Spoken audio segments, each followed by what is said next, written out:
હવે ક્યારે કહે છે ને તમે કસ્ટમરને વધારે પડતી સર્વિસ આપો ને એ પણ બહુ આપણને ભારે પડે છે. કારણ કે આજે શું થયું કે મારે જનરલી શું હોય છે કે જેમાં લોકો સેન્ડવિચ ખાવા આવે છે ને તો હું કસ્ટમરને ફ્રેશ ચોપિંગ કરીને આપું છું.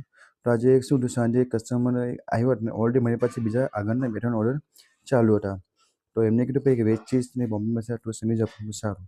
તો મેં સાથે સાથે મારી પાસે ઓલરેડી વેજીટેબલના ઓર્ડર હતા એમને એક બનાવીને આપી દીધું. હવે બીજું બનાવવામાં થોડો ટાઈમ લાગતો હતો.